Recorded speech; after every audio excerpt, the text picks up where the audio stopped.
The term "the end of China's youth" refers to a significant demographic and cultural shift in China, marked by a declining youth population, changing social norms, and growing economic uncertainties that have impacted the country's young people. This phenomenon has become increasingly evident as China's birth rates have plummeted, with 2020 witnessing the country's first population decline in 6 decades. China's youth population has been shrinking, and as a result, the share of young people in the workforce in society is declining. This trend is expected to lead to a less dynamic economy and society, with younger generations grappling with unprecedented levels of economic pressure, fewer job opportunities, and shifting cultural expectations. A key aspect of this phenomenon is the sharp reduction in birth rates, with younger generations often choosing to marry later, have fewer children, or even remain child-free. Factors such as high living costs, the difficulty of owning property in urban centers, and immense work pressures have led young people to avoid marriage and parenthood. This change has prompted Chinese government to introduce policies encouraging births and family growth, including abolishing the one-child policy and implementing incentives for larger families.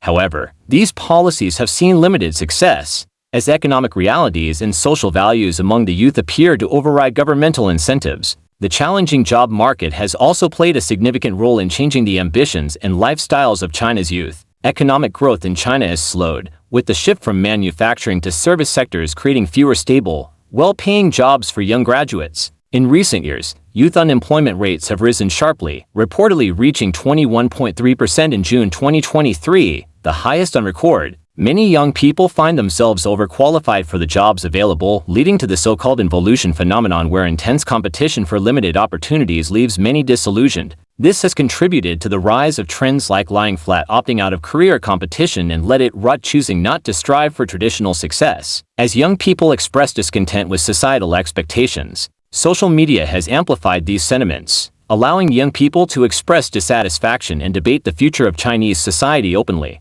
Platforms like Weibo and Douyin have seen a surge of content related to tamping, lying flat, and Baifeng going home, where young people express a desire to escape the hustle and expectations that accompany life in China's bustling cities. The popularity of these movements signals a significant cultural shift, one that challenges long-standing values such as Confucian ideals of hard work and filial piety. With social media giving these movements visibility, the Chinese government has struggled to combat the rise of what they see as counterproductive mindsets among the youth. Firstly, thank you for watching, and don't forget to smash that like, subscribe, and notification bell for more global finance uncovered, as we continue to work hard and around the clock to always deliver and improve on our content for you. We would greatly appreciate your additional support by you clicking the like button, notification bell, and subscribe button and joining our channel's growth.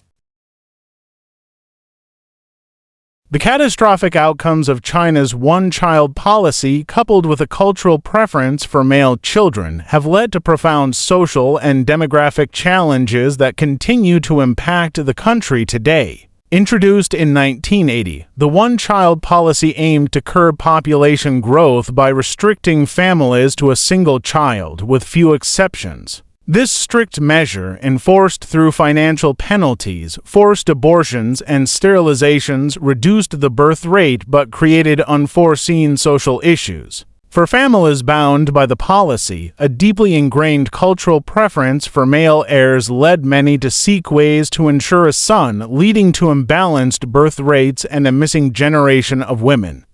One of the most pronounced effects of the one-child policy has been the dramatic gender imbalance in China. For decades, families resorted to sex-selective abortions, female infanticide, or abandonment to ensure their one permitted child was male. This created a distorted sex ratio. Currently, there are approximately 30 to 40 million more men than women in China, according to some estimates. The impact of this demographic imbalance is wide-reaching, affecting marriage rates and leading to a marriage squeeze, where millions of men struggle to find partners due to the shortage of women in their age group. This gender imbalance has had significant social consequences. In rural areas where the traditional preference for male children was even stronger, the lack of available brides has fueled human trafficking, with women from neighboring countries being kidnapped or lured into China to marry local men. The shortage of women has also driven up the so-called bride price, making marriage a costly pursuit for families and further marginalizing poorer men who cannot afford these costs.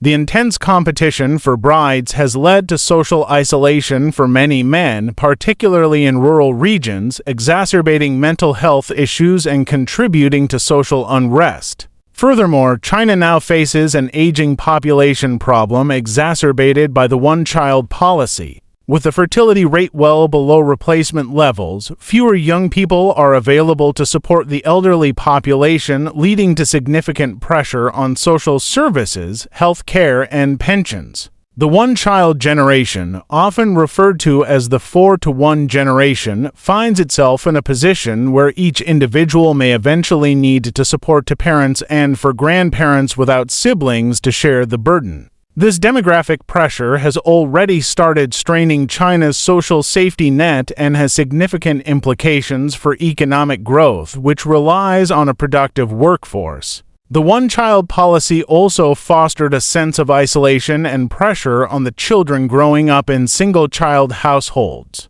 Often dubbed little emperors or little empresses, these children were subjected to high parental expectations and societal pressure to succeed academically and professionally. As adults, many face a dual burden of providing for their parents and competing in a challenging job market with limited opportunities. This societal pressure has led to increasing mental health issues, anxiety, and dissatisfaction among Chinese youth, contributing to broader cultural trends like the lying flat and let it rot movements. To address these long-term demographic issues, the Chinese government has implemented policies encouraging couples to have 2 or even 3 children, effectively ending the one-child policy in 2016. However, these efforts have met with limited success. High living costs, competitive education systems, and career pressures make many young couples reluctant to have more than one child. Some surveys show that Chinese women, in particular, are disillusioned with the idea of raising multiple children, citing financial insecurity and the lack of support from partners or the state as primary concerns.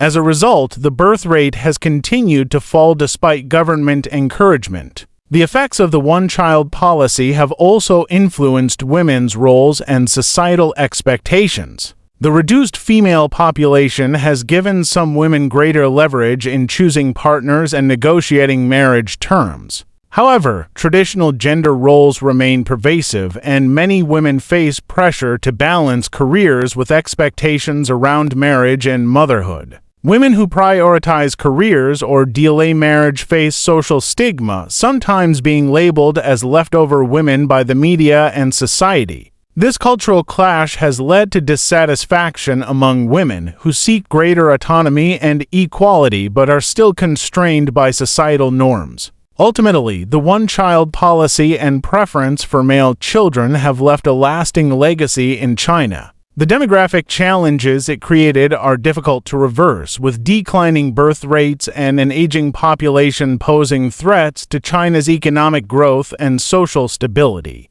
Addressing these issues will require comprehensive reform, including better support for families, more gender equality, and a shift in societal norms surrounding family and gender. The one-child policy serves as a cautionary tale for countries considering restrictive population controls, demonstrating the far-reaching and often unpredictable consequences of such policies. China's declining youth population and shifting values have broader implications for its economy and society. A smaller youth cohort means fewer workers to support the rapidly aging population, placing greater pressure on social safety nets, health care, and pensions. This graying population could become a severe drain on the economy, with fewer young people entering the workforce to replace retirees. Additionally, as younger generations become disillusioned with traditional goals like home ownership and high-status careers, the consumer economy may suffer as young people hesitate to spend on major life milestones or luxury items. Another consequence of this youth shift is a decline in the innovative and entrepreneurial energy that characterized China's rapid economic rise in recent decades. In the past, young Chinese entrepreneurs were known for their drive to develop new technologies and establish ambitious startups. However, the difficult job market and mounting economic pressures have led many to prioritize job stability over risky ventures. This has translated to a cultural shift away from innovation as young people seek security over ambition, potentially affecting China's long-term economic competitiveness and ability to lead in industries such as technology. The government has made efforts to counter these trends, promoting patriotic education to instill resilience and a sense of duty among the youth. However, there has been backlash against state pressure, as many young people feel disconnected from the values promoted in these campaigns. The economic pressures and social expectations placed on them often conflict with the government's goals of creating a harmonious and prosperous society. This growing gap between the state's objectives and the younger generation's realities could potentially lead to increased tension as young people push for more autonomy and support. This generational shift has also led to changes in urban-rural migration patterns, with some youth opting to leave major cities for smaller towns or rural areas where living costs are lower and competition is less intense. However, this migration does not always solve their challenges, as job opportunities in rural areas are limited and wages tend to be lower. Nonetheless, it reflects a desire among many young people to seek alternative lifestyles that prioritize well-being over the traditional path of urban success. These patterns indicate a broad rethinking of what constitutes a successful life among Chinese youth. The end of China's youth, in terms of demographics and ambition, presents challenges for the global economy as well. China's youth were once seen as a significant driving force behind its rapid growth and emergence as a global economic powerhouse. A less ambitious and shrinking young population might mean reduced global competitiveness for China, impacting supply chains and global markets. In turn, other countries may experience ripple effects, as they rely on Chinese consumer demand and technological innovation to fuel their own growth. Ultimately, the end of China's youth is a complex phenomenon shaped by demographic, economic, and cultural factors. It marks a turning point for China, as the young generation grapples with unprecedented levels of pressure and redefines traditional expectations. The future for Chinese youth remains uncertain, with the government attempting to reverse these trends, but the societal transformation may be difficult to undo. As China's youth navigate these challenges, their choices and lifestyles may redefine Chinese society and its role on the global stage in ways that are yet to be fully understood. Thank you for watching, and don't forget to smash that subscribe, like, and notification bell for more global finance uncovered.